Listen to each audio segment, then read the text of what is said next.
Good evening buddy, RK is this side and स्वागत है आपका बजाज फाइनेंस के एनालिसिस वीडियो में।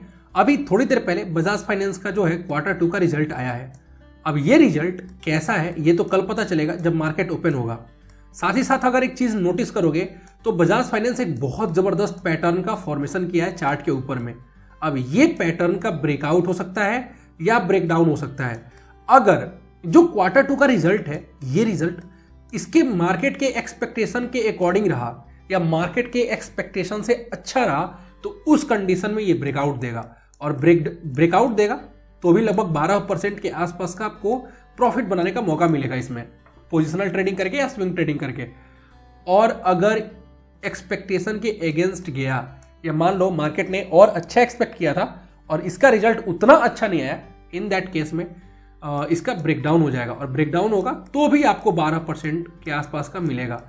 ठीक है, अब देखते हैं कि रिजल्ट क्या है, साथ ही साथ पैटर्न कौन सा है, कहां पे एंट्री, क्या लेवल्स लेकर के चलना चाहिए अपन लोगों को।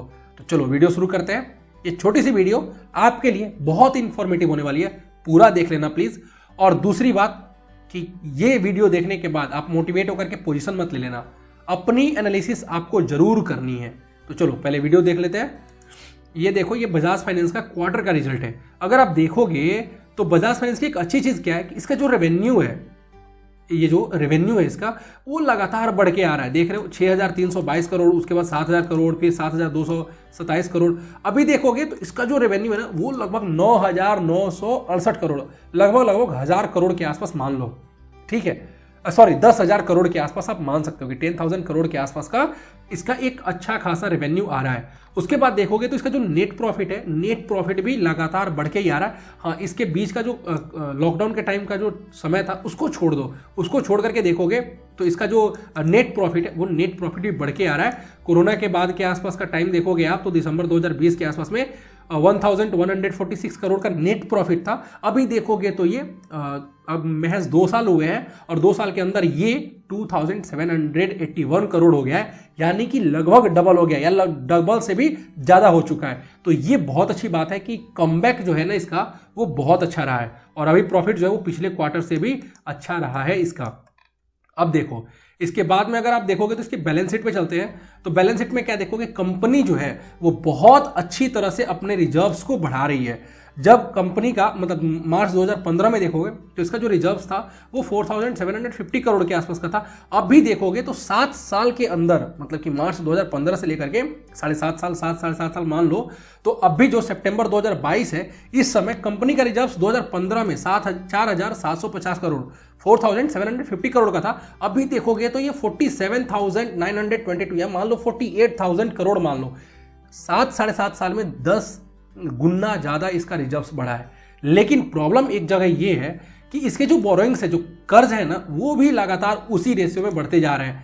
पहले इसका कर्ज कितना कम था, लगभग 26,000 करोड़ के आसपास का था। अभी देखोगे तो 1,83,273 करोड़ के आसपास जा चुका है। मतलब कि जो कंपनी है ना वो अपने कर्ज पे, अपने डेट पे ध्यान नहीं दे रही है। इसका कर्ज लगातार बढ़ते जा रहा है एंड ये उसको कंट्रोल नहीं कर पा रही है। ठीक है, अब ये इनके पीछे का स्ट्रेटजी है क्या है पता नहीं, लेकिन कर्ज तो बढ़ रहा है। उसके बाद देखोगे तो जो टोटल एसेट्स है कंपनी इसको बढ़ा रही है। तो मतलब सब चीज अच्छा जा रहा है, पॉजिटिव जा रहा है, सिवाय एक चीज के, वो ये है कि जो इसका जो बोरोइंग्स है उस पर कंपनी पता नहीं क्या सोच रही है क्या नहीं सोच रही है, बट वो बहुत तेजी से बढ़ रहा है।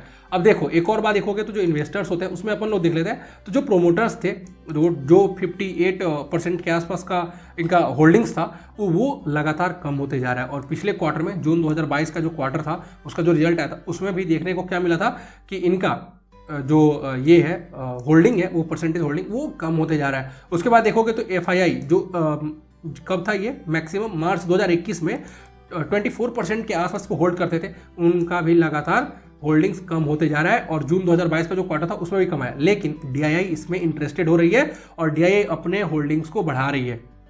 दिसंबर 2020 में कम हुआ था लेकिन अभी देखोगे तो पिछले क्वार्टर में बढ़ गया है। मतलब कि अगर इसका देखोगे FII एंड DII का तो मिला जुला एक माइंडसेट दिख रहा है। FII का कम हो रहा है बट DII का बढ़ रहा है, तो नॉट बैड। लेकिन अगर सिर्फ कंपनी इसको कम कर ले देन मतलब कि ये बैलेंस शीट में कोई भी ऐसा कुछ प्रॉब्लम नहीं दिख रहा है। अब बात कर लेते हैं कि उस चार्ट की, कि जो चार्ट का फॉर्मेशन हुआ है वो देख लेते हैं। देखो ये है आर्ली टाइम फ्रेम। अगर आप इसको ध्यान से देखोगे तो क्या देखने को मिलेगा कि यहाँ आपको एक सिमेट्रिकल ट्रेंगुलर पैटर्न का फॉर्मेशन होता हुआ दिखेगा। ऊपर साइड में देखो ये रेजिस्टेंस लाइन है जो कि एक छोटा मोटा रेंज है, और फिलहाल जो रेजिस्टेंस या रिजेक्शन आप मान सकते हो 7400 के आसपास में जो ट्रेड कर रहा है, यहाँ पे रिजेक्शन दिख रहा है ना, इसी लाइन के आसपास में दिख रहा है। नीचे साइड में ये जो लाइन जा रही है ये इसके लिए सपोर्ट का काम कर रही है। और रिजल्ट अगर सही लगा मार्केट को, जैसा मैंने आपको पहले बताया, उसके एक्सपेक्टेशन पे फिट बैठा, तब तो इसका ब्रेकआउट होगा, एक छोटी मोटी रिटेस्टिंग होगी, एंड रिटेस्टिंग के बाद जब ये मूव करेगा तो लगभग 10 से 12% तक के आसपास का मोमेंटम आपको देखने को मिलेगा अप साइड में। लेकिन अगर ये ब्रेकआउट नहीं हुआ तो उसके बाद में ब्रेकडाउन होगा। कंपनी को अगर रिजल्ट, जो कंपनी का रिजल्ट है वो अच्छा नहीं लगा तो ब्रेकडाउन होगा तो भी आप 10 से 12% according to chart pattern rule ये नीचे साइड में करेक्शन के लिए जाएगा। अब बात कर लेते हैं कि इसका लेवल क्या रहेगा।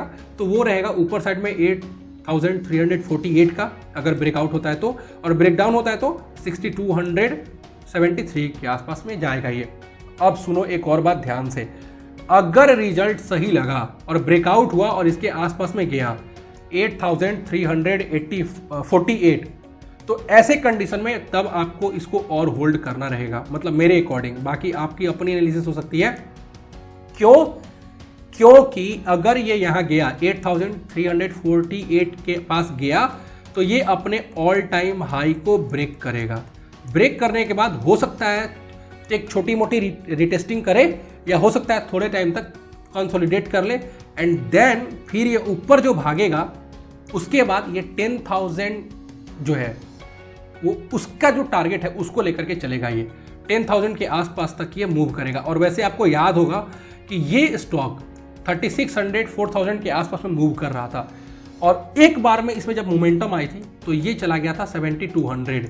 अपन देखते रह गए, अपन लोगों को लगा यार ये ट्रैपिंग हो रही है, ये हो रहा है, वो हो रहा है, लेकिन पता चला कि नहीं, एक सस्टेनेबल मोमेंटम था और ये 7200 के ऊपर चला गया, और जा करके जो अपना ऑल टाइम हाई लगाया था वो लगाया था 8000 के आसपास में लगाया था। उसके बाद ये करेक्शन के लिए नीचे आया था। तो ये बात आप ध्यान रखना कि ब्रेकआउट होता है और ये 8000 के लेवल को अगर क्रॉस कर देता है तो आपको SLT करना चाहिए, स्टॉप लॉस की ट्रेलिंग करनी चाहिए, एंड इस स्टॉक में बने रहना चाहिए। और अगर ब्रेकडाउन हो जाता है तो जल्दबाजी नहीं करना, क्योंकि आपको सस्ते में मिलेगा। इस प्राइस के आसपास में आपको आराम से ये स्टॉक देखने को मिल जाएगा। तो ये क्वार्टर का रिजल्ट कैसा लगा है, एंड चार्ट में ब्रेकआउट होगा ब्रेकडाउन होगा ये तो कल ही पता चलेगा जब मार्केट ओपन होगा। लेकिन आप ये पैटर्न और ये जो टारगेट है, जो लेवल्स बताया मैंने आपको, इनको जरूर ध्यान में रखना। तो उम्मीद है ये छोटी सी वीडियो बजाज फाइनेंस की जो एनालिसिस थी वो आपको अच्छी लगी होगी। अच्छी लगी तो लाइक कर देना आप, एंड अपडेटेड रहना चाहते हो और भी ब्रेकआउट स्टॉक्स के बारे में या न्यूज़ के बारे में तो प्यारे से दोस्त सब्सक्राइब कर लेना। मिलता है नेक्स्ट वीडियो में, तब तक के लिए bye bye, take care and thank you so much for watching this video.